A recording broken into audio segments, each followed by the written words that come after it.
कल्पना कीजिए, 14 अगस्त 1947 की रात दिल्ली की गलियों में सन्नाटा पसरा हुआ था। एक तरफ आजादी का जश्न मनाने की तैयारी हो रही थी और दूसरी तरफ खून से सनी हुई सड़कें चुपचाप खड़ी थीं। क्या आप जानते हैं, इस रात सिर्फ भारत और पाकिस्तान का नक्शा ही नहीं बदला, बल्कि लाखों लोगों की जिंदगियां हमेशा के लिए बदल गईं। तो आइए चलते हैं उस ऐतिहासिक रात में और जानते हैं कि आखिर 14 अगस्त 1943 की रात असल में क्या हुआ था। 14 अगस्त की शाम दिल्ली में मानो इतिहास खुद लिखा जा रहा था। भारत में ब्रिटिश शासन लगभग 200 सालों तक चला, लेकिन 1947 आते आते अंग्रेजों का साम्राज्य डगमगाने लगा। द्वितीय विश्व युद्ध के बाद ब्रिटेन आर्थिक और राजनीतिक रूप से कमजोर हो गया था और भारत में आजादी की मांग तेज हो गई थी। माउंटबेटन, जो उस समय भारत के आखिरी वायसराय थे, ने 3 जून 1947 को यह घोषणा की कि 15 अगस्त 1944 को भारत को आजादी मिलेगी, लेकिन इसके साथ ही देश का बंटवारा भी होगा, भारत और पाकिस्तान के रूप में। यह घोषणा सुनते ही पूरे देश में हलचल मच गई। एक तरफ लोग खुश थे कि सदियों की गुलामी खत्म होने वाली है, लेकिन दूसरी तरफ बंटवारे का डर और हिंसा की आशंका लोगों के दिलों को दहला रही थी। 14 अगस्त 1944 की रात 12 बजे एक नया देश पाकिस्तान अस्तित्व में आया। मजेदार बात यह है कि पाकिस्तान का स्वतंत्रता दिवस 14 अगस्त को मनाया जाता है, क्योंकि ब्रिटिश सरकार ने आधी रात से पहले ही वहां सत्ता का हस्तांतरण कर दिया था। कराची में, जहां पाकिस्तान की पहली राजधानी थी, मोहम्मद अली जिन्ना ने शपथ ली और नए राष्ट्र का गठन हुआ। लेकिन इसी समय भारत के कई हिस्सों में खून खराबा हो रहा था। गांव खाली हो रहे थे, लोग अपने घर छोड़कर भाग रहे थे और ट्रेनें शरणार्थियों से भरी हुई थीं। कुछ ट्रेनें तो ऐसी थीं जो गंतव्य तक पहुंची ही नहीं, उनकी बोगियों में सिर्फ लाशें थीं।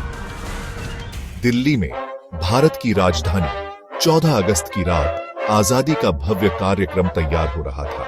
केंद्रीय हॉल को रोशनी से सजाया गया था। सारे बड़े नेता वहां मौजूद थे।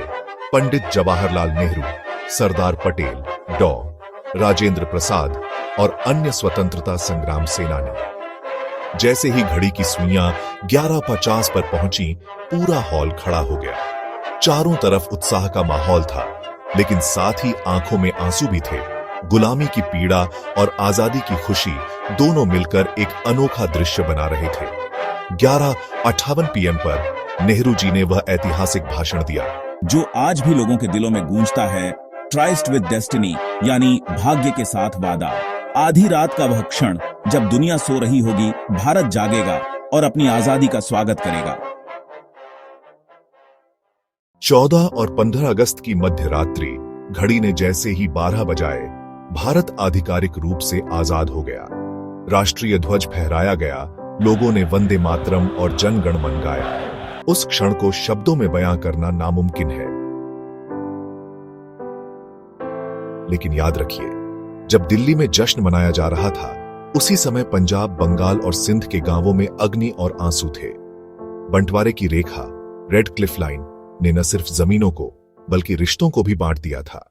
बंटवारे का असर उस रात सबसे ज्यादा दिखा। लगभग 1 करोड़ 40 लाख लोग अपने घरों को छोड़कर दूसरी तरफ जाने को मजबूर हुए। हिंदू और सिख लोग भारत की ओर, जबकि मुसलमान लोग पाकिस्तान की ओर पलायन कर रहे थे।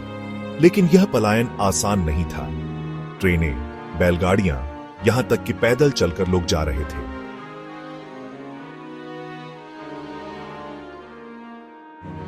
लेकिन रास्ते में हिंसा, दंगे और कत्लेआम हो रहा था। लाखों लोग उस रात मारे गए। कहा जाता है कि इतिहास में यह सबसे बड़ा मानव पलायन था। उस समय महात्मा गांधी दिल्ली में नहीं, कोलकाता में थे। वह वहां शांति बनाए रखने की कोशिश कर रहे थे।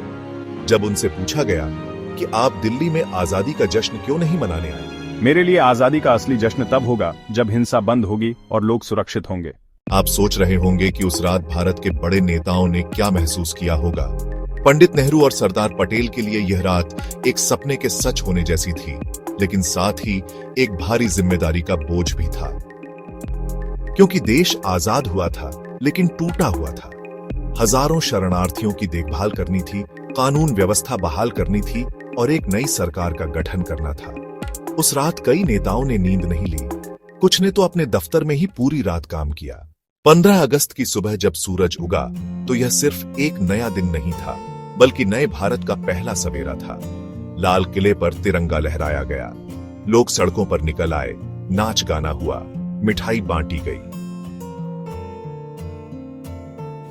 लेकिन इसके साथ ही दर्दनाक खबरें भी आ रही थीं। पंजाब और बंगाल से कत्लेआम और पलायन की खबरें। इस तरह यह आजादी, खुशी और दुख का संगम थी।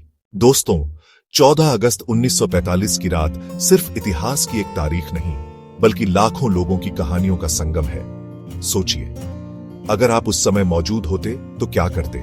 क्या आप आजादी के जश्न में शामिल होते या अपने परिवार की सुरक्षा के लिए चिंतित होते? आपकी क्या राय है? नीचे कमेंट में जरूर बताएं। और हां, अगर आपको यह कहानी पसंद आई हो तो वीडियो को लाइक, शेयर और सब्सक्राइब करना न भूलें, ताकि हम ऐसी और ऐतिहासिक कहानियां आपके लिए ला सकें।